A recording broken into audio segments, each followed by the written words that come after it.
Adarsh teaching point by Rajesh sir channel पर आपका बिल्कुल स्वागत है।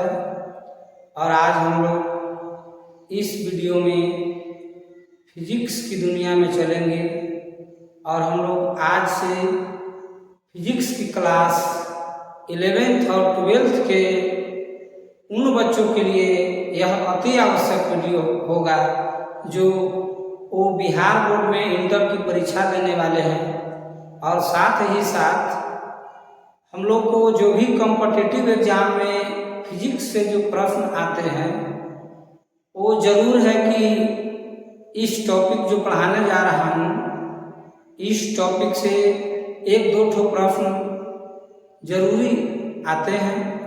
तो चलिए हम लोग आज मात्रक और बीमा यूनिट एंड डायमेंशन चैप्टर को स्टार्ट करने जा रहा हूं, तो ध्यान से समझेंगे।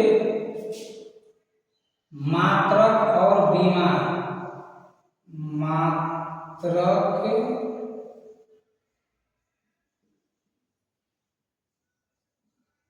और बीमा यूनिट एंड डायमेंशन। हम लोग पहला चैप्टर में यूनिट एंड डायमेंशन से फिजिक्स की कड़ी को स्टार्ट कर रहा हूँ, जो हम लोग को यहाँ से फिजिक्स का लेवल बहुत अच्छा हो जाएगा। तो देखिए बात यह है कि सबसे पहले हम लोग को समझना है कि मात्रक के बारे में पढ़ें और मात्रक है क्या, मात्रक आया कहाँ से। तो आज हम लोग भौतिक विज्ञान में इस मात्रक और बीमा की चर्चा करेंगे। तो सबसे पहले हम लोग मात्रक और बीमा में भौतिक विज्ञान की चर्चा करेंगे कि भौतिक विज्ञान है क्या। तो भौतिक विज्ञान एक विज्ञान की ऐसी शाखा है जिसके अंतर्गत हम लोग भौतिक वस्तुओं के बारे में अध्ययन करते हैं, जिसके अंतर्गत द्रव है, ऊर्जा है एवं अन्य अन्योन क्रियाएं हैं जिसका अध्ययन किया जाता है। भौतिक विज्ञान के अंतर्गत प्राकृतिक घटनाओं का अध्ययन किया जाता है। जितने प्रकृति में घटनाएं घट रहे हैं उसका अध्ययन ये भौतिक विज्ञान के अंतर्गत किया जाता है। तो भौतिक विज्ञान से आप लोग समझ गए होंगे कि भौतिक विज्ञान है क्या, कि जिसके अंतर्गत प्रकृति से संबंधित जो भी घटनाएं घटित होती है उनका अध्ययन भौतिक विज्ञान में किया जाता है। तो हम लोग भौतिक विज्ञान में कुछ राशि के बारे में भी पढ़ना है, क्वांटिटीज। तो भौतिक विज्ञान में जो क्वांटिटीज होती है, राशि, वो मुख्य रूप से दो प्रकार की होती है। एक भौतिक राशि होती है और दूसरा अभौतिक राशि होती है। पहले हम लोग केवल एक थ्योरी के माध्यम से आपको एक मौखिक रूप में समझा लेना चाहता हूँ, तब आपको बोर्ड पर उसे लिखित रूप में भेंट कराएंगे। तो चलिए पहले समझेंगे हम लोग अच्छे से कि जिस उद्देश्य से हम इस वीडियो बना रहे हैं इस क्लास को, उस उद्देश्य को पूर्ति करने के लिए सबसे पहले आप लोग को दिमाग में मौखिक वातावरण के माध्यम से समझा देना चाहता हूँ। तो सुनेंगे कि ये जो राशि है वो मुख्य रूप से दो प्रकार की होती है।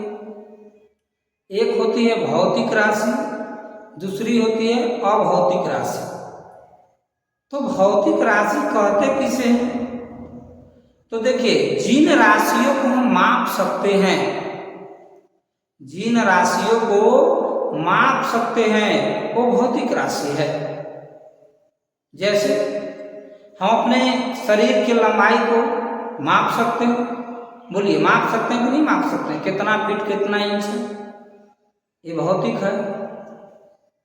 किसी भी द्रव को मापना है या जोखना है, तौलना है, उसका भी हम अध्ययन कर सकते हैं। ये भौतिक राशि के अंतर्गत ही आएंगे। लंबाई को नापना है तो हम लंबाई नाप सकते हैं कि हमारे घर के जो मकान बना है उसका लंबाई कितना है। चौड़ाई को माप सकते हैं, ऊंचाई को माप सकते हैं, कितना अभी गर्मी गिर रहा है, कितना टेम्परेचर है, इसको माप सकते हैं। कितना भारी हम हैं, कितना द्रव्यमान है इस वस्तु में, तो किसी वस्तु को जोख तौल कर सकते हैं। कितना बज रहा है, अभी समय कितना हो रहा है, समय को माप सकते हैं। तो आप समझ गए होंगे कि जिन जिन वस्तुओं को मापा जा सकता है वह भौतिक राशि है। वह कौन राशि है? भौतिक राशि है। तो कहिए कि सर अभौतिक राशि क्या है? सब कुछ को तो माप ही लेंगे, तो फिर अभौतिक क्या रह जाएगा? तो हम अभौतिक राशि वह राशि है जिसे हम माप नहीं सकते हैं, केवल अनुभव कर सकते हैं, महसूस कर सकते हैं।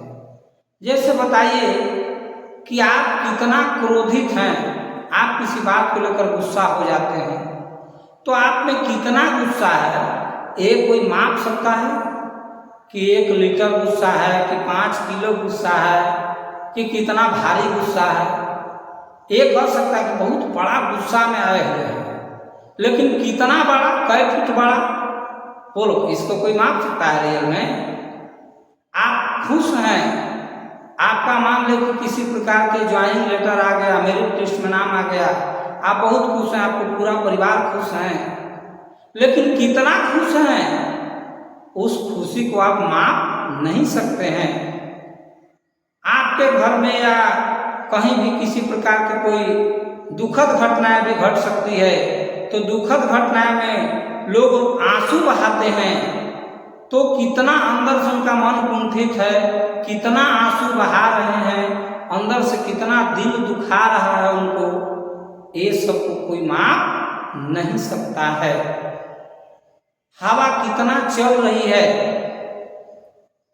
तो हवा को तो मापा जाता है कि कितना इसके वायु की गति है। वर्षा कितना सेंटीमीटर से हो रही है, इसको रेन गेज से मापा जाता है। तो जिन वस्तुओं को मापा नहीं जा सकता है वो अभौतिक राशि है, और अभौतिक राशि को हम लोग कहीं भी लिखित रूप में पढ़ना नहीं है, वो केवल अनुभव की चीज है। तो चलिए हम लोग भौतिक राशि को पढ़ना है, तो भौतिक राशि से स्टार्ट करते हैं। तो आप लोग समझे होंगे, तो भौतिक राशि से हम लोग को आगे पढ़ना है। तो सबसे पहले हम लोग भौतिक विज्ञान, भौतिक विज्ञान, फिजिकल साइंस,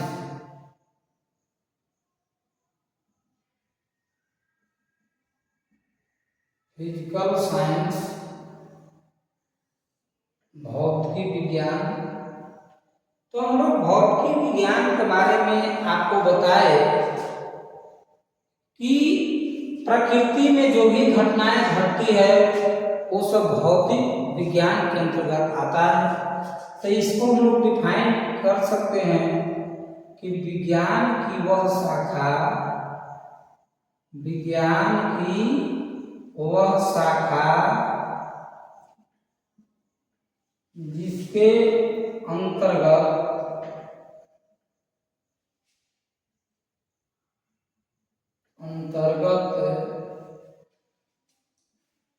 प्राकृतिक के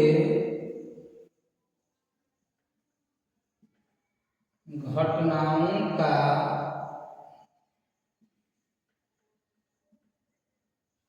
अध्ययन किया जाता है, प्राकृतिक घटनाओं का अध्ययन किया जाता है। इसमें आपको द्रव, ऊर्जा एवं अन्य अन्योन क्रियाओं को अध्ययन किया जाता है।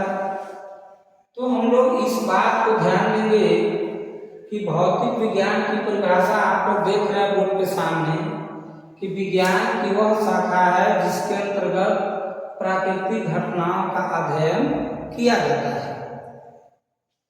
अब हम लोग इसमें आगे की ओर चलेंगे कि राशि क्वांटिटी, राशि को हम लोग क्वांटिटी कहते हैं। तो क्वांटिटी है कौन कौन? तो क्वांटिटी ध्यान देंगे दो प्रकार के हैं, एक है भौतिक राशि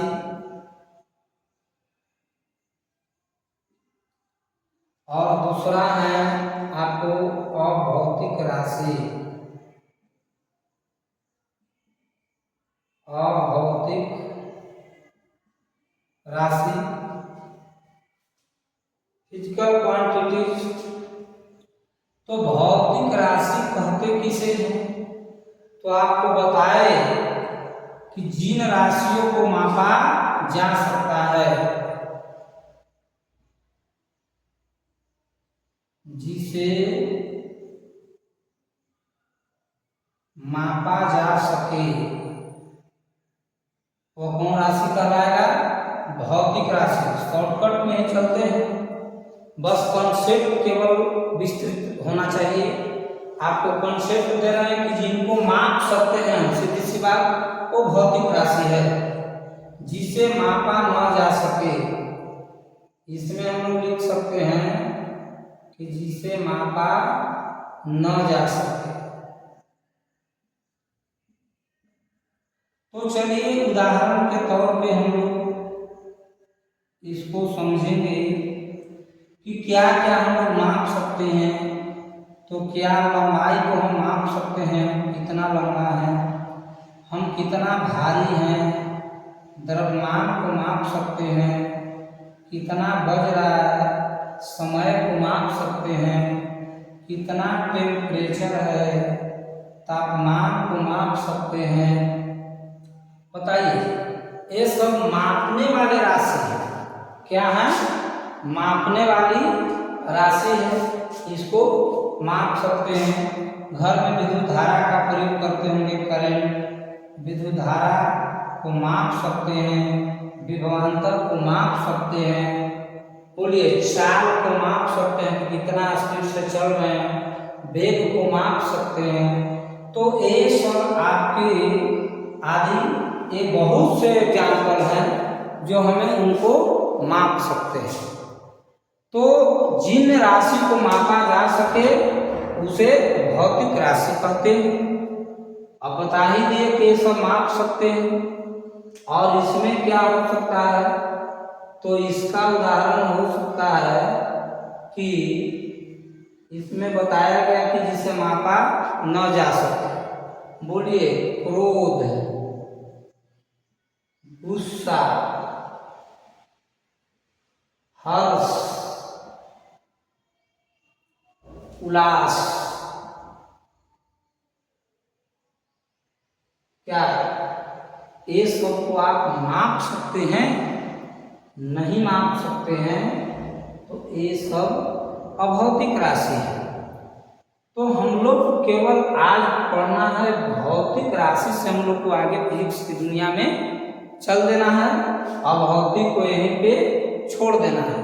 क्योंकि इसको हम कहीं भी इसको परिमाण पूरे हम नहीं कर पाएंगे, क्योंकि कौन कितना क्रोध में है, कितना गुस्सा में है, कौन कितना खुशी है, उसको बिल्कुल पूर्ण रूप से मापा नहीं जा सकता है। इसीलिए इसको यहीं पे छोड़ दिया जा रहा है, और हम लोग जिसको माप सकते हैं उसकी पॉइंट को लेकर आगे फिजिक्स के कड़ी को मजबूत करने के लिए हम लोग भौतिक राशि से स्टार्ट करेंगे। तो भौतिक राशि हम लोग समझ गए। अब हम लोग चलते हैं यहाँ पे मात्रक कि मात्रक भी होते हैं। और किसी भी प्रकार की राशि हो तो उस राशि को पूर्ण रूप से मापने के लिए आपको कोई न कोई मात्रक की आवश्यकता होती है। जैसे आप बताइए कि आप लंबाई को नापेंगे, तो मान लीजिए कि आपकी लंबाई 5 फीट है और केवल हम लिखे 5, तो क्या 5 लिखने से हमारी ये भौतिक राशि को पूर्ण किया जा रहा है? नहीं। अगर हम आपसे पूछे कि तुम कितना लंबा हो, तो कि 5 लंबा है, 5। भाई क्या 5 लंबा है? ये बोलिए, ये राशि अधूरी लग रहा है, सुनने में ही कैसा तो लग रहा है। अगर कोई आपसे पूछे कि कितना लंबा हो, तो कि जी 5 लंबा है, 5। अब बताइए 5 लंबा है, ये कोई मतलब हो गया इसे बोलने का? 5 लंबा कह दिए तो आप पूर्ण रूप से तो इस राशि को आप बोल नहीं पाए, समझ भी नहीं कोई पाएगा। तो इसमें आप फीट लगाइएगा। अब बताइए, इसमें जो हम फीट लगा दिए, अब कोई पूछे कि लंबाई कितना है आपका जी, तो कि 5 फीट है। बिल्कुल सुंदर लग रहा है बोलने में, और हमारी भौतिक राशि भी पूर्ति हो रहा है बोलने से। कोई भी व्यक्ति समझ जाए कि लंबाई बोल रहा है तो कितना है, तो कि 5 फीट है, एक बात में समझ जाएंगे। लेकिन खाली कहें कि 5, तो बिल्कुल गड़बड़ बात है। अच्छा, अगर 5 को भी अगर छोड़ दिया जाए, खाली ये वाला पूछा जाए कि लंबाई कितना है, तो खाली कहो कि फीट लंबा है, फीट। ये बोलो, इसके बाहर, इसके बिना भी यह राशि अधूरी लग रही है। इसलिए आप समझ रहे होंगे कि किसी भी भौतिक राशि को पूर्ण रूप से मापने के लिए ये मान और मात्रक दोनों की आवश्यकता है। यानी 5 हो गया जो मान है, वैल्यू है, और ये फीट है, वही मात्रक है।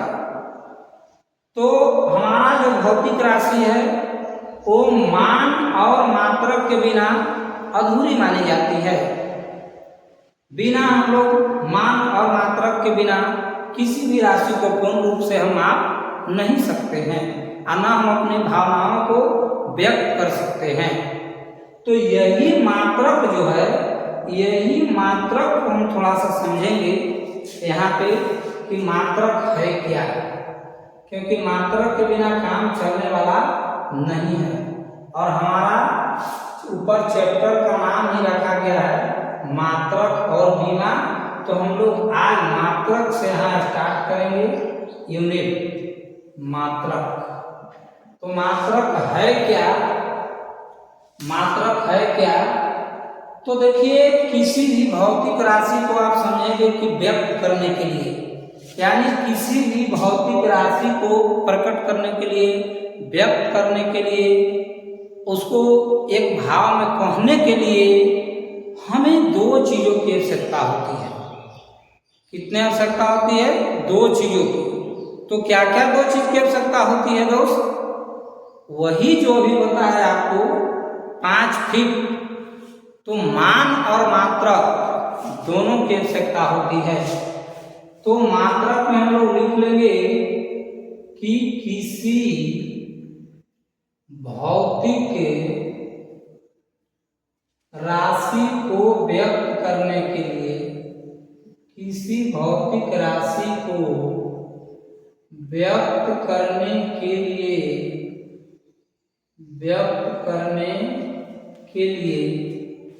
हमें 2 चीजों की आवश्यकता होती है। हमें 2 चीजों की आवश्यकता होती है। तो कहिए कि सर क्या क्या 2 चीज की आवश्यकता होती है? तो हाँ, 2 चीज की आवश्यकता होती है, संख्यात्मक मान और मात्रक। संख्यात्मक मान और मात्रक। अब इसे हम लोग एग्जाम्पल में समझ सकते हैं कि आप कितना लंबा है।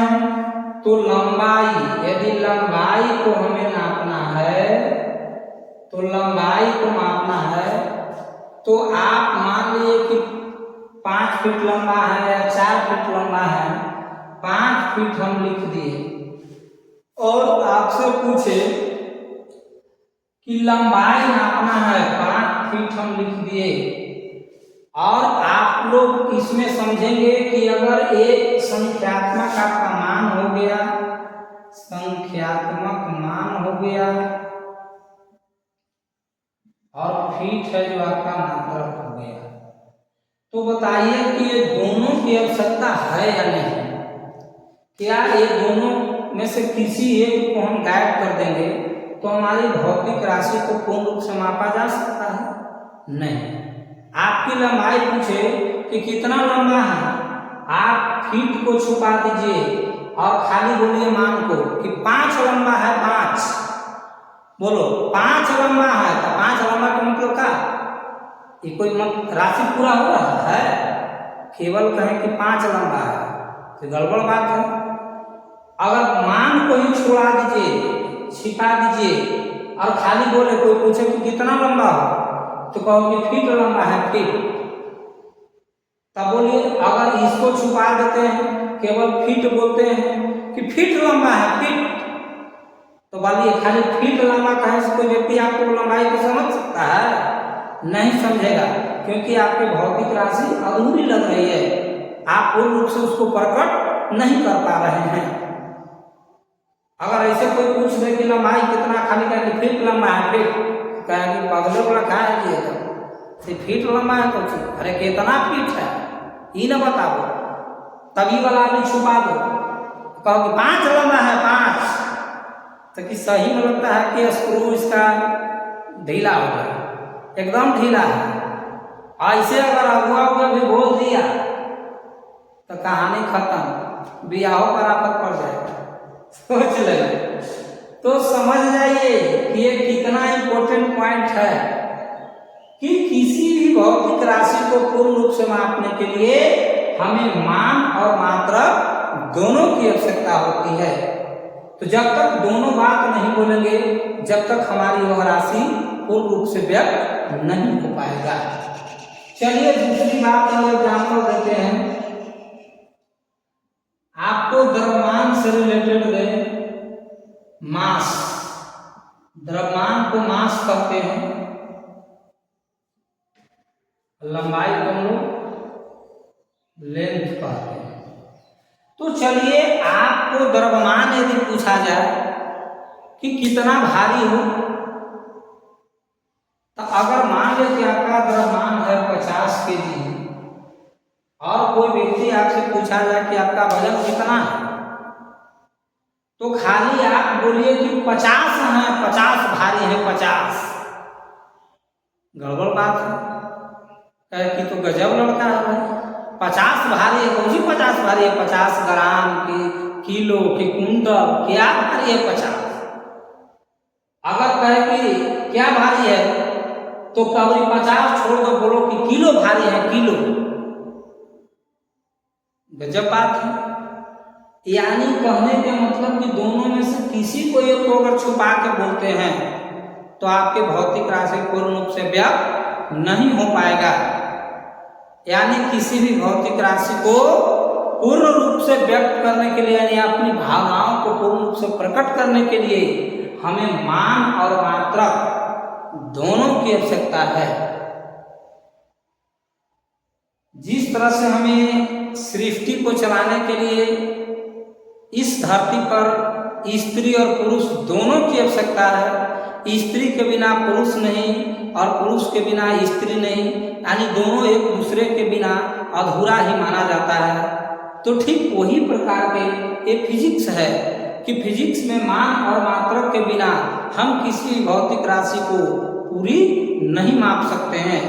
यानी किसी भी भौतिक राशि को पूर्ण रूप से मापने के लिए मान और मात्रक दोनों की आवश्यकता है दोस्तों। तो चलिए अब समझ गए होंगे कि ये मान है और ये क्या है, मात्रक है। अब एक पॉइंट और आपको एग्जांपल देते हैं कि समय है, टाइम। तो क्या समय को आप मापना है तो आप मान ले कि अभी समय बज रहा है 2 बज रहा है, 2 बज रहा है, चाहे 2 बजकर कुछ मिनट हो रहा है, 2 बजे लिख सकते हैं, कोई दिक्कत नहीं। एक समझना है केवल कॉन्सेप्ट को। तो यदि आपसे कोई पूछे कि समय कितना हो रहा तो खाली बोलिए कि 2 हो रहा। अरे भाई 2 क्या हो रहा? या कोई आपको काम करने के लिए पूछ दिया जाए तो समय को मात्रक को हम लोग सेकंड से ही मापते हैं, या घंटा भी कोई काम लग सकता है, 2 घंटा। मान ले कि हमसे आप पूछें कि सर आज कितना देर तक आप क्लास लीजिएगा, तो हम खाली कहें कि दो क्लास लेंगे, 2। तो बताइए लेकिन समझ पाएगा क्या कि सर ऐसे कहाँ बोल रहे हैं, ऐसा लग रहा है कि डिस्टर्ब है, कहाँ टेंशन में कि 2 कह रहे हैं खाली। अगर हम पूछे कि कितना, ये 2 को हटा दे, कहें कि सर आज कितना देर तक क्लास लेते ही, घंटा भर क्लास लेंगे, घंटा क्लास भर लेंगे, ताकि कितना घंटा अभी गायब कर दिए। मिनट भी हो सकता है समय में। अगर मान लें कि हम 20 मिनट तक की क्लास लेना चाहते हैं, तो अगर इसमें खाली हम मिनट को छुपा के कहें कि 20, कितना देर सर क्लास लीजिएगा, ताकि 20 क्लास लेंगे, 20। बताइए भौतिक राशि हमारी पूरी हो रही है समय? नहीं। घर में ही आपसे कोई व्यक्ति पूछे कि काम को कितना देर में कर दोगे बाबू, अगर वो काम करने में 20 मिनट का समय लगता है और खाली कहो तुम कि 20 में कर देंगे, 20 में कर देंगे, ये क्या बोल रहा है? अरे कितना देरी लगेगा, ही ना बोलो। तो 20 हटा कर खाली कहो कि मिनट में कर देंगे, मिनट में। भाई कितना मिनट में कर देगा? तो बताइए ये दोनों के बिना हमारी भौतिक राशि अधूरी है। इसलिए आप समझ गए हो कि किसी भी भौतिक राशि को मापने के लिए वो हमें मान और मात्रक दोनों की आवश्यकता होती है। तापमान ही ले लीजिए, अभी गर्मी के मौसम है, तापमान ही ले लीजिए, टेम्परेचर। तो टेम्परेचर मान लें कि अभी 32 डिग्री सेल्सियस टेम्परेचर है, तो पूछा जाए कि कितना भी टेम्परेचर है जी, चलिए देख के बताओ। तो खाली कहें कि 32 है, 32। अरे भाई 32 कौन सी, फारेनहाइट कि केल्विन कि सेल्सियस हो सकता है ना। तो अगर आपको न्यूमेरिकल बनाने में खाली कहे कि इसका तापमान 32 है, तो क्या उस न्यूमेरिकल को आप पूर्ण रूप से बना सकते हैं? नहीं बना पाएंगे, क्योंकि 32 है तो क्या है, सेल्सियस है कि फारेनहाइट में है कि केल्विन में है, क्या है। जैसे आप बुखार मपवाने जाते हैं डॉक्टर के यहाँ, तो फारेनहाइट डिग्री में बताता है वो कि 98 डिग्री बुखार है, बोलिए। तो 98 डिग्री बुखार है तो फारेनहाइट में बताता है। अगर उसको सेल्सियस में पूछ दिया जाए, केल्विन में पूछ दिया जाए, उसका मान बदल जाएगा। तो इसलिए किसी भौतिक राशि को समझ गए कि मापने के लिए मान और मात्रक दोनों की आवश्यकता होती है। तो चलिए आप लोग को इतने एग्जाम्पल के माध्यम से बताए, तो अब हम लोग चलेंगे मात्रकों की पद्धति। क्या चलेंगे? मात्रकों की पद्धति कि आखिर मात्रक सिस्टम क्या है।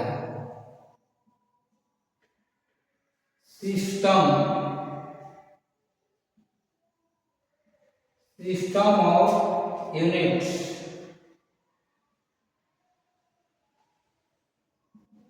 मात्रकों की पद्धति।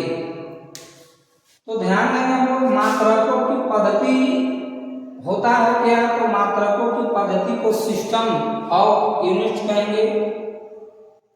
तो इसमें मात्रक की पद्धति में 2 प्रकार के मात्रक होते हैं। तो कौन कौन होते हैं? तो हम लोग इसमें आधारी मात्रक और व्युत्पन्न मात्रक पढ़ेंगे। कौन कौन? आधारी मात्रक और दूसरा व्युत्पन्न मात्रक। व्युत्पन्न मात्रक। तो आधारी मात्रक है क्या, और आधारी राशि भी और व्युत्पन्न राशि भी पढ़ना है। तो तो आधारी मात्रक क्या है? जो बिल्कुल डायरेक्ट उसको मापा जाए, उसको किसी भी प्रकार की दूसरे की सहारा न लेना पड़े। जबकि व्युत्पन्न मात्रक है जो हमेशा आधारी मात्रक पर निर्भर करता है। तो आधारी मात्रक है जो किसी पर निर्भर नहीं करता है। जैसे बताइए, लंबाई के मात्रक मीटर है, चौड़ाई का मात्रक मीटर है, समय का मात्रक सेकंड है, द्रव्यमान का मात्रक किलोग्राम है। तो ये सब आधारी मात्रक हैं।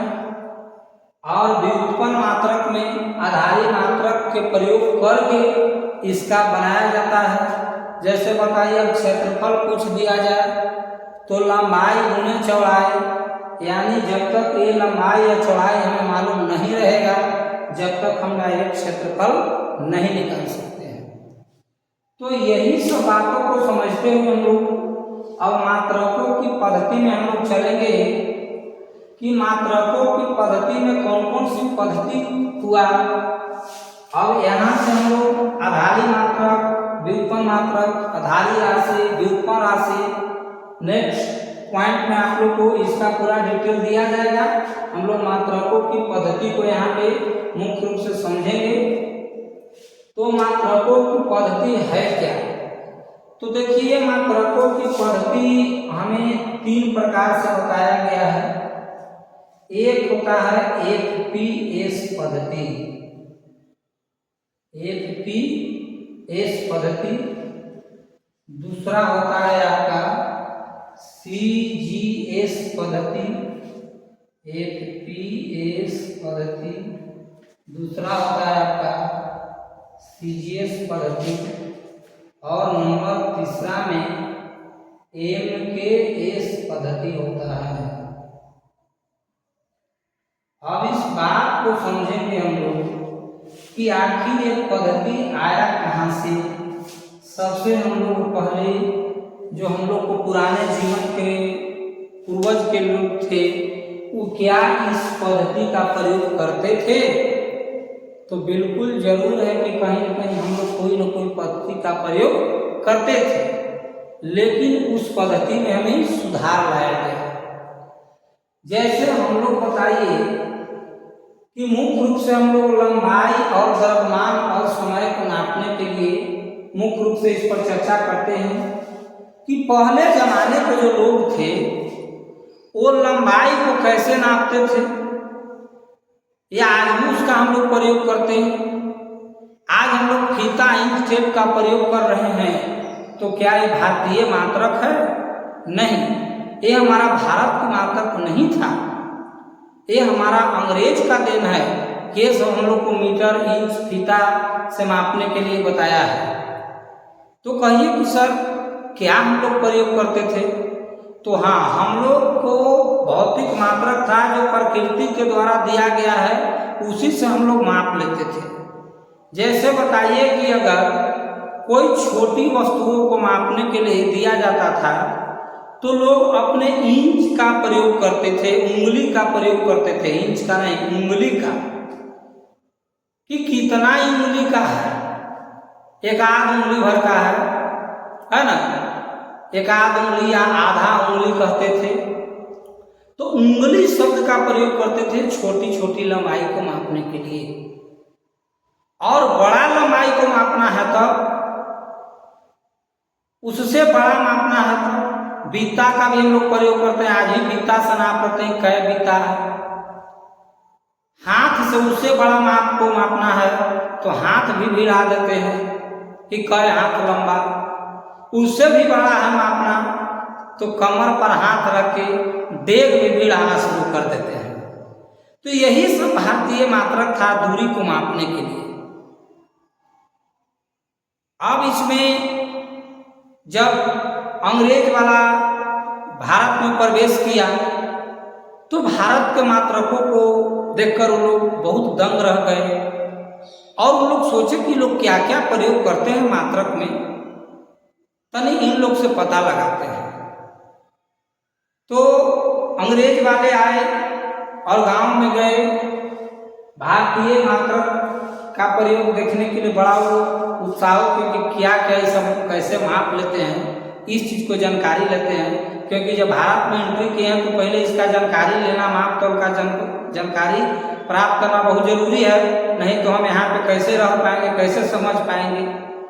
तो अंग्रेज वाले पूछा भारतीय से, कोई छोटी वस्तु लाई, मान लीजिए कि ये पेन ही है और ये पेन को नापने के लिए कहा, इससे और छोटा भी अगर दे दे, एक कैप खोल दीजिए और कहे कि कैप बताइए कितना लंबा है, बोलिए तो ये कैप कितना लंबा है, तो वो उंगली भिड़ाएगा और एक उंगली का है। भारतीय ने बोला कि तो जी एक उंगली का है, तो कि उंगली बता रहा है।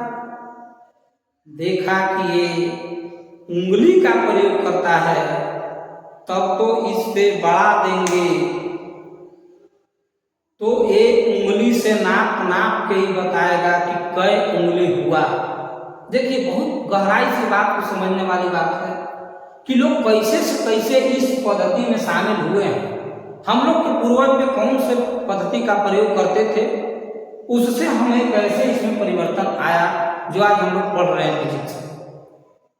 तो उस पद्धति में जब इससे बड़ा दे दिया, मान लीजिए कि कोई बड़ा पेने दे दिया, चाहे और कोई बड़ा कोई लकड़ी उठाकर दे दिया और कहा कि इसको नाप के बताइए, इसको नाप कर बताइए, तो इसको नापने के लिए देखा कि उंगली भिड़ाएगा, 2 उंगली 3 उंगली 4 उंगली तक गिन गिन के बताएगा।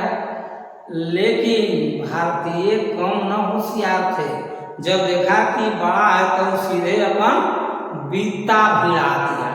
क्या भिड़ा दिया? बीता। अब सोचिए कि लंबाई को मापने के लिए छोटी वस्तु था तो उंगली का प्रयोग किया, उससे बड़ा आया तो बीता का प्रयोग कर दिया। कहा कि तो बड़ा भाई अब बीता लगा दिया, बड़ा तेज है। अब उधर से और उससे बड़ा वस्तु लाया, जैसे कि देखिए ये है, ये हम निकाल दिए, एक डब्बा है और इतना बड़ा मान ले कि वस्तु दे दिया और देखा कि अब इसको बीता से नापेगा, 1 बीता 2 बीता 3 बीता 3.5 बीता, तो ये बीता चला चला के नापेगा। अंग्रेज लोग ने सोचे कि इसका बीता ही लास्ट मात्रक है, इससे ज्यादा ही नहीं बढ़ सकता है, तो ये देखा कि लंबा है तो सीधे हाथे भिड़ा दिया और कहा कि जी 1.5 हाथ के ही है बॉक्स, ये 1.5 हाथ का जी है।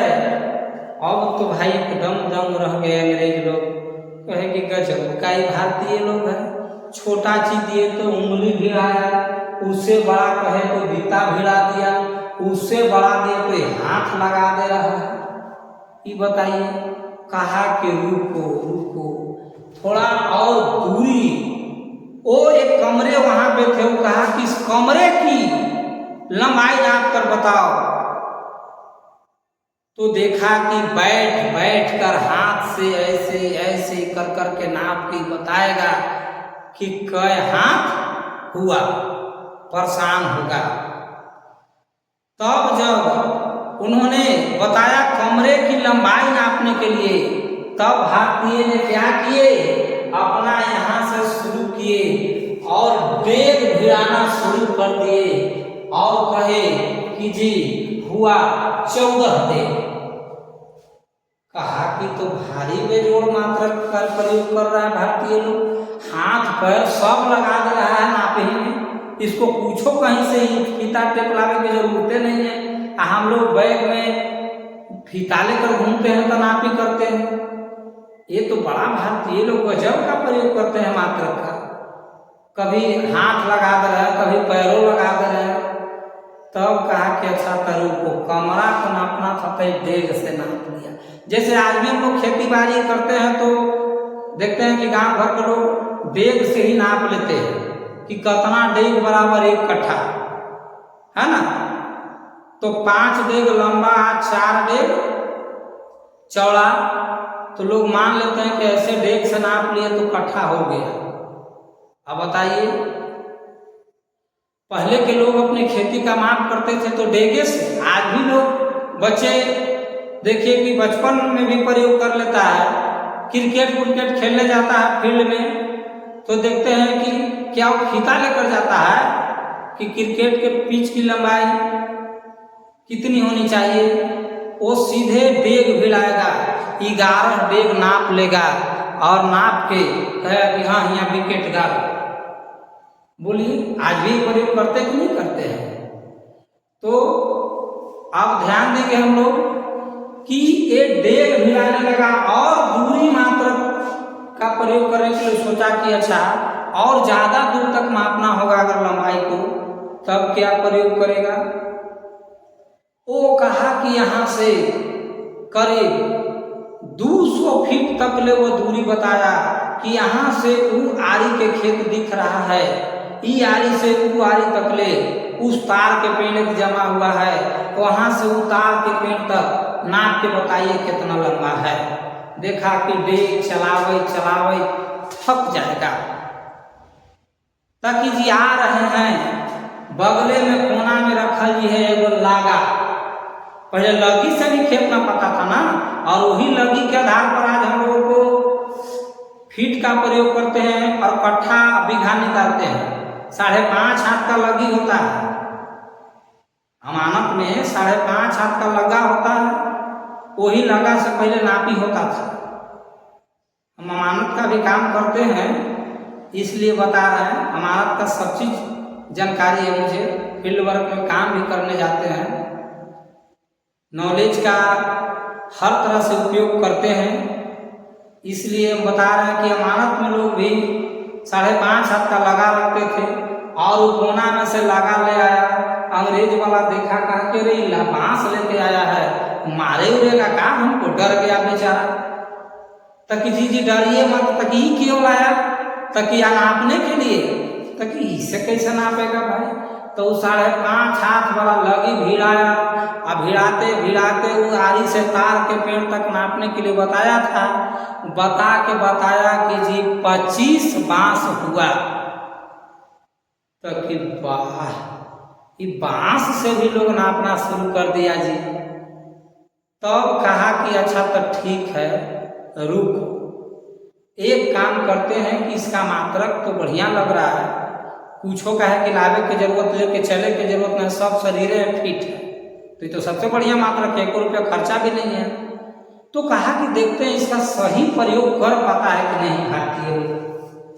तो कहा कि चलिए यहाँ से शुरू करिए इस बिंदु से और 5 डेग जमीन आप ले लीजिए। तो नाप के बड़ा बड़ा डेग भारतीय लोग तेज था, ले लिया 5 डेग नाप के, और कहा फिर कुछ समय के बाद कहा कि आप यहीं से जहां से उस दिन नापे थे वहीं से हमको 5 डेग दे दीजिए नाप के। तो जब देना है तो डेगवा छोटा छोटा करके नाप रहा है और इतने दूर में कह दिया कि जी हो गया 5 डेग, चिन्हा पार दिया। तो उन लोग बड़ा तेज थे अंग्रेज वाले, सोचे कि अरे इसको लेने के लिए कहे तो वहां तक नाप लिया था 5 डेग, आज जब हम मांगे तो इतने दूर दे रहा है, इसका मतलब इसका डेग सही नहीं चलता है, डेग वाला जो मात्रक है इसका सही नहीं यूज हो रहा है, कभी बढ़ जा रहा है कभी घट जा रहा है। अगर ऐसा मात्रक का प्रयोग करेगा तो जिंदगी भर लड़ाई झगड़ा खत्म नहीं होगा। बताइए यहाँ फीता चल गया, इंच टेप, जिसमें तो जमीन मापी में लड़ाई हो जा रहा है, 1 इंच लोग इन्हें उन्हें नहीं होने दे रहे हैं, 1-2 इंच इन्हें ईटा गाड़ में हो गया तो तुरंत कपार फुटबॉल शुरू कि हमको तो 2 इंच ईटा ढकेल के गाड़ दिए। बोलिए 6 इंच इधर हमारी आ गया, खेत के इन्हें हो गया उन्हें हो गया, लड़ जाता है। अब बताइए कि मात्रक डेग वाला जो रहता तो मनमानी न रहता जी। किसी को अगर मन प्रेम है कि ना इसको तनी सा बढ़ा के दे देना है तो तनी सा डेग फैला फैला के दे देते, किसी से दुश्मनी है तो उसको डेग छोटा छोटा करके दे देते। अगर भाई के बंटवारा होता तो इस प्रकार से बताइए कि अगर किया जाता तो बेईमानी होता कि नहीं होता। आज तो फीता चल गया तो फीता तो कोई भी देख सकता है कि कितना फीट का इंच हुआ, उसको तो हम तीर खींच के बढ़ा नहीं सकते हैं, लेकिन डेग वाला अगर मात्रक होता अभी भी तो ये तो लड़ाई कभी खत्म नहीं होता, बेईमानी हमेशा चलता। आजकल कोई भाई है चाहे पार्टनर की डेग से नाप के कहे कि हाँ ले लीजिए दे दीजिए, नहीं विश्वास होगा, क्योंकि वो सही मात्रक नहीं है, कभी कम हो सकता है बेसी भी हो सकता है। तो इसीलिए कहा कि ये जो कम बेसी नाप करके दिया भारतीय ने, तो कहा कि ये आपका मात्रक सही नहीं है, ये नहीं चलेगा। तो उन्होंने इस पद्धति का प्रयोग किया और इस पद्धति का नाम रखा एफपीएस पद्धति।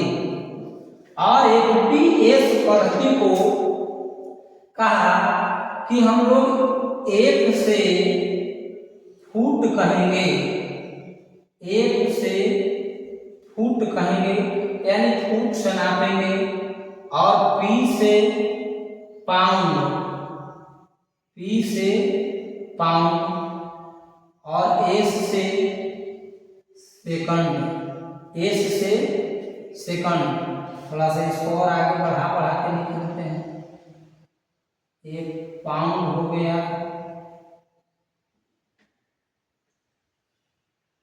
एक फुट हो गया। यही प्रयोग बताया। एफपीएस पद्धति को हम लोग ब्रिटिश पद्धति के नाम से भी जानते हैं। ये ब्रिटिश शासनकाल में अंग्रेज लोग आए थे तो वो अपना एक पद्धति चलाए, तो इस पद्धति का नाम क्या रख दिया गया, ब्रिटिश पद्धति। और कहे कि आप लोग यही पद्धति का प्रयोग करिए, लंबाई को नापना है तो फुट से नापेंगे, और द्रव्यमान को नापना है तो पाउंड से नापेंगे, और समय को नापना है तो सेकंड से नापिएगा। यही चीज को इन्होंने बताया कि लंबाई, ये द्रव्यमान और ये समय है। तो ये तीनों चीज को मापने के लिए इन्होंने बताए। तो अब इसके बाद यही लोग प्रयोग करने लगे। फिर उन्होंने चेक किए द्रव्यमान के बारे में भी। तो द्रव्यमान के बारे में जब चेक करने लगे तो द्रव्यमान के बारे में पूछे भारतीय लोगों से कि चलिए वजन वाला में भी देख लेते हैं लोग के क्या क्या मात्रक है। तो उसमें भी बड़ा बेजोड़ बेजोड़ मात्रक निकला, सुनेंगे। देखिए सब चीज कहानी सुनने से आप लोग को बिल्कुल बेस मजबूत हो जाएगा। केवल डायरेक्ट फिजिक्स ही पढ़ा देना है कोई बहादुरी नहीं है। कहाँ से प्रोसेस कैसे शुरू हुआ इसकी पहले जानकारी लेना बहुत जरूरी है, तब जाके आगे हम लोग पढ़ेंगे तो जीवन भर नहीं भूलेंगे, हमेशा याद रहेगा कि पद्धति आया तो कहाँ से आया। आपको किताब में डायरेक्ट एफपीएस, सीजीएस, एमकेएस पद्धति खूब बढ़िया से पीपीटी में लिखल मिलेगा, खूब बढ़िया नोट्स मिल जाएगा, पीडीएफ मिल जाएगा, सब मिलेगा। लेकिन वो अभी पढ़िए तुरंत भुलाइए, घर खा रखा गया। ये जो कहानी के माध्यम से आपको सुना रहे हैं वो जीवन में कभी नहीं भूलिएगा। आपको पूर्वज के रिलेटेड से जोड़ कर ही बता रहा हूँ। तो चलिए द्रव्यमान की चर्चा करते हैं। तो भारतीय ने पूछा कि चलिए आप अपना वजन बता सकते हैं? तो कि हाँ बता सकते हैं। तो कि क्या कितना भारी हो? तो कि जी 50 सेर भारी है, 50 सेर। कहा कि भाई 50 सेर, शेर कहाँ से आया? बेचारा बड़ा प्रेम से अंग्रेज वाला शेर को लाइन पढ़ा था, LION, लाइन माने शेर। बड़ा मेहनत करके लाइन के मीनिंग याद किया था। ये बच्चे को पालतू जानवर, जंगली जानवर में लाइन माने शेर को याद करने के लिए कहा जाता है। LION खूब रटता है तो अब याद होता है। अंग्रेज वाला उसी रट के याद करके आया था। कहा कि भारतीय लोग शेर भी जानता है। वो शेर सोच लिया जंगली जानवर वाला। कहा कि शेर कहाँ है, तुम्हारा ले आओ। तब कि शेर उधर कोना में से वो टूटल फूटल पत्थर एक बार को ले आ रहा है ढोले, और ईटा उटा के फूटना। कह रहा है कि जी यही हमारा शेर है। तो अरे ये कैसा शेर है जी, न इसका दांत है, न आँख है, न मुंह है। हम तो सोचते हैं कि शेर का नाम ले तो वो वाला शेर होगा, शेर से कैसे वजन जोखेगा। ये बताइए क्या है, ये तो पत्थर है। ताकि जी ना हमने के यही शेर है, यही से जी हम लोग मजदूरी जोख के देते लेते हैं। कभी कभी आप लोग घर में देखें कि मजदूर को मजदूरी मिलता था, तो अब ना डिजिटल कांटा हो गया, लोहा वाला बटखारा है, पहले लोग यही सब पत्थर से ही जोक कर मजदूर को मजदूरी दिया जाता था। आटा कौड़ी ओड़िया वाला बट्टा वाला उसमें रस्सी लगा के और डंडी पर जो खाता था यही कच्ची बटखारा से। आज भी गांव देहात के मिल में जाइएगा, आटा उटा जहाँ चक्की चलता है, आटा चक्की गेहूं पिसाने के लिए जाइएगा तो वहाँ देखिएगा कि बड़ा बड़ा पत्थर ही बटखारा में रखले रहेगा। और जे कहेगा सही मानना है, कहा कि 20 किलो हुआ तो क्या अच्छा तो ठीक है, 20 किलो बोला पर लिख दिया आराम से। बोलो ईटा पत्थर 20 किलो से बढ़ा तो थोड़ा सा और छोटका चढ़ाएगा, नहीं हुआ तो और 2 ईटा चढ़ा देगा गोल गोल, वही सब बटखारा है। तो छोटा है तो सेर, आधा किलो के है तो आ सेर, और उससे आधा है तक पौआ है, तक भाई पौआ किधर है, तक जी पौआ है छोटका, बड़ा तक या से, उससे बड़ा तक शेर है, ताकि और ज़्यादा कहा कि और ज़्यादा जोखना होगा तब ताकि जी पसेरी घरे रखल है। ये भाई पसेरी कैसा है, तो तनी बड़ा पत्थर उठा के ले आया, कहा कि जी यही पसेरी है। ये 5 शेर हो गया। अब बताइए भारतीय लोग भी एकदम परेशान कि नहीं इस पर कुछ लिखल है, कहाँ पूछा कि कहाँ लिखल है कि 5 शेर है, ताकि जी लिखल से मतलब ना है, पसेरी है, ताकि जे कह दिया सामान लिया, ताकि जी हम लोग यही से मानते हैं। गजब की बात है। अब कहा कि आप इसको शेर पसेर से मत नापिएगा, और द्रव्यमान को आपको किससे नापना है, पाउंड से नापना है। किससे नापने के लिए कहा, पाउंड से। कहा कि कोई कितना पाउंड है उससे इसको वजन पता लगाना है। ब्रिटिश वाला कहा। इसका प्रयोग आज भी हम लोग करते हैं, केक लेने जाते हैं बर्थडे उडे में, टीचर डे में, तो हम लोग केक लेते हैं तो किलो से, पसेरी से, शेर से नहीं मिलता है, पाउंड से ही मिलता है कि कितना पाउंड का केक चाहिए, 1 पाउंड में कितना ग्राम होता है, तो 452 ग्राम होता है। 1 पाउंड में कितना ग्राम, 452 ग्राम होता है। तो पाउंड से ही केक लोग आजकल खरीदते हैं। तो ये पाउंड से बोला गया कि आप मापिएगा। जब उसको समय की बात कहा जाए तो समय नापने के लिए पूछा गया तो पहर से नापते थे समय, पुराने भारतीय लोग। पहर तो 12 घंटे में के पहर होते हैं, 4 पहर होते हैं। कितने पहर होते हैं, 4 पहर, और 24 घंटा में 8 पहर। अब बताइए आगे हम लोग पहर का प्रयोग कर लेते हैं तो एक पहर में 3 घंटा होता है। ध्यान रखें, यानी अगर 6 बजे सुबह हुआ तो 9 बजे तक आपका 1 पहर हो गया। फिर 3 घंटा जोड़ दीजिए तो 12 बजे 2 पहर हो गया। इसी को जोड़ देते हैं तो आज हम लोग दोपहर करते हैं, कहते हैं कि जी दोपहर हो गया, दोपहरिया हो गया। तो आज भी तो हम लोग पहर का प्रयोग करके करते हैं। दोपहर देखिए कहीं ना कहीं पुराना हम लोग का जो मात्रक है वो जीवन में कभी न कभी हो ही जाता है। तो दोपहर शब्द का प्रयोग आज भी करते हैं। 12 के बाद 3 घंटा जोड़ दीजिएगा, 3 बज जाएगा, ताकि 3 पहर हो गया। फिर 3 घंटा जोड़ दिए, 6 बज गया शाम, ताकि 4 पहर बीत गया। आप लोग घर में देखिए, अगर लड़का हो या लड़की, ज़्यादातर लड़की को ही माँ बोलती है। लड़की अगर सुता रहती है लेट तक ले, 8-9 बजे तक ले, तो उसको माँ घर में चिल्लाती हुई बोलेगी, 1 पहर बीत गया अभी तक सुतले है, 1 पहर तक ले सुतले है, रौदा उग गया। बोलो अब बताइए कि 1 पहर शब्द का प्रयोग आज भी करती है। तो वही लोग समय को पहर से मापते थे। किसान लोग खेत में हल जोतते थे तो 2 पहर सिर पर जब धूप आ जाता था, सूर्य के जो वो प्रकाश है वो सीधे धूप सीधे सूर्य सिर के सामने आ जाता था, तो कहते थे कि दोपहरिया हो गया, अब हर बैल को खोल दीजिए, फिर शाम के 2 बजे से नाधेंगे। तो लोग दोपहर समय का प्रयोग पहर से करते थे। लेकिन रियल टाइम अब जैसे अंग्रेज वाला पूछा कि अभी कितना बज रहा है, तो कि अभी तो जी 3 बज रहा है, नहीं बोलता था 3 पहर हो रहा है। भाई वो सब पहर समझ में नहीं करता था कि पहर क्या है। तो वही चीज बताया गया कि अब आप लोग पहर से नहीं, सही टाइम एक समय को सेकंड से मापिएगा कि कितना सेकंड हो रहा है, कितना सेकंड हो रहा है। तो चलिए अब आप लोग समझ गए होंगे कि हमें लंबाई को ब्रिटिश पत्ती कहा कि फुट से नापना, और द्रव्यमान को पाउंड से मापना, और समय को सेकंड से मापना। तो इस आज हम लोग ब्रिटिश पद्धति पढ़े।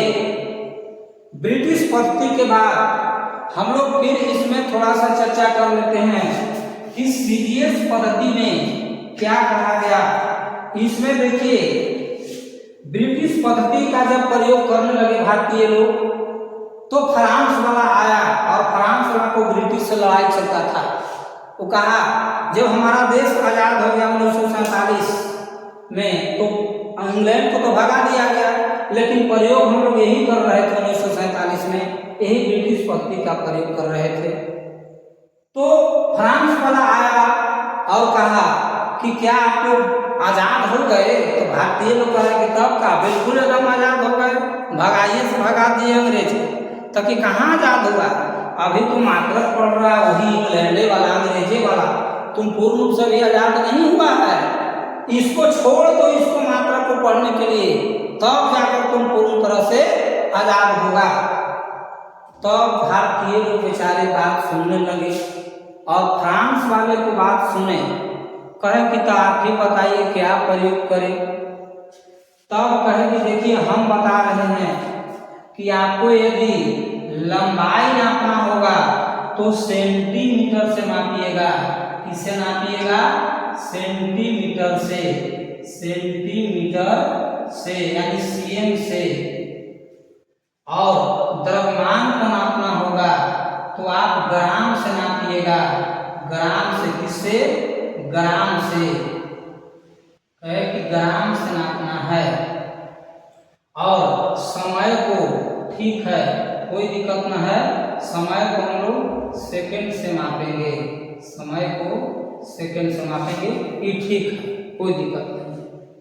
तब सब लोग अब इसका प्रयोग करने लगे। और कब? 1956 में,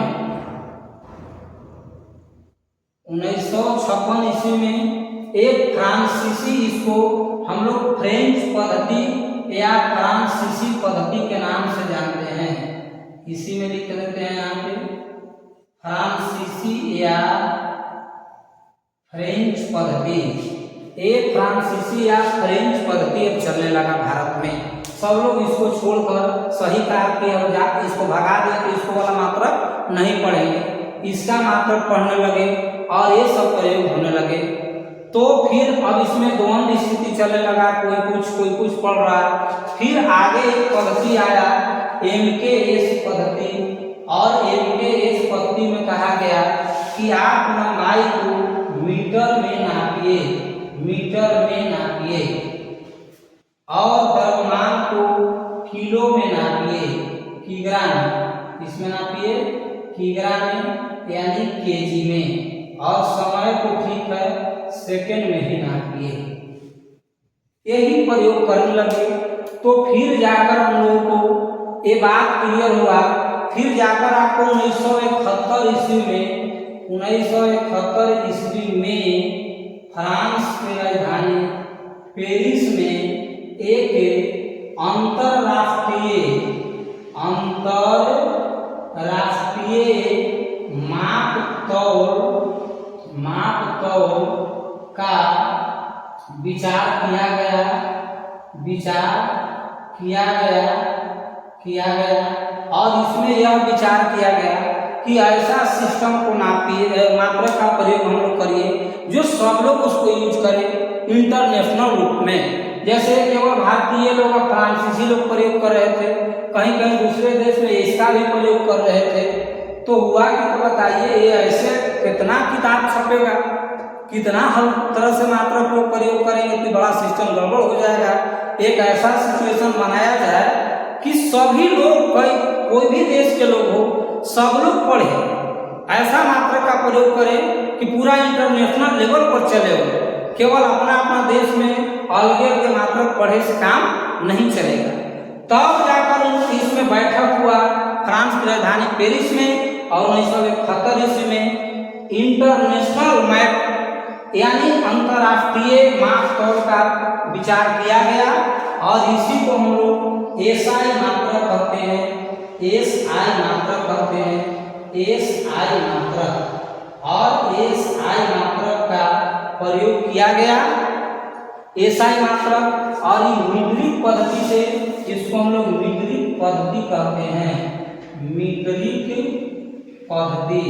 तो मीट्रिक पद्धति से ही एसआई मात्रक लिया गया है, मीट्रिक पद्धति से ही एसआई मात्रक लिया गया है। और सभी जगह हम लोग एसआई मात्रक, ऐसे इंटरनेशनल सिस्टम यानी इंटरनेशनल सिस्टम, जिसको अंतरराष्ट्रीय मात्रक के नाम से जानते हैं, और उसी को आज हम लोग फिजिक्स में एसआई मात्रक के नाम से जानते हैं। और इस सब को छोड़कर लोग अंतरराष्ट्रीय एसआई मात्रक का प्रयोग करने लगे, और इसी पर मुख्य रूप से विचार फाइनल हुआ, फैसला लिया गया कि सब लोग मीट्रिक पद्धति से लिया गया एसआई मात्रक है, और एसआई मात्रक का प्रयोग कहीं कोई देश में लोग यूज कर सकते हैं, सबके लिए यही मान रहेगा। तो चलिए अब आप लोग समझ गए कि हम लोग एसआई मात्रक पर आ गए, कहाँ से कहाँ तक जो हम लोग पढ़ते हैं एसआई मात्रक। तो कैसे एसआई मात्रक का उत्पन्न हुआ, इसकी इस पूरी कहानी में आपको चर्चा किया गया दोस्त। तो चलिए अब हम लोग नेक्स्ट वीडियो में एसआई मात्रक के बारे में चलेंगे, और एसआई मात्रक से रिलेटेड हम लोग बीमा की चर्चा नेक्स्ट वीडियो में आप लोग को बिल्कुल एसआई मात्रक के साथ बीमा की भी हम चर्चा करेंगे, और बहुत बेहतरीन कंसेप्ट के साथ आप लोग को बीमा सिखाऊंगा। तो चलिए इस वीडियो में अंत तक बने रहने के लिए बहुत बहुत धन्यवाद, और Adarsh teaching point by Rajesh sir channel पर आप लोग को ढेर सारी शुभकामनाएं। तो चलिए इस वीडियो को आप अन्य साथी और दोस्तों के बीच, रिलेशन में हो, कहीं हो, सबके बीच इस वीडियो को शेयर करें और लाइक सब्सक्राइब करें, ताकि हमें मन उत्साहित हो और आगे भी आपको एक सरल कंसेप्ट के साथ नेक्स्ट वीडियो बनाने का प्रयास करेंगे। तो चलिए थैंक यू, धन्यवाद। चलिए इसमें आप स्क्रीनशॉट ले सकते हैं।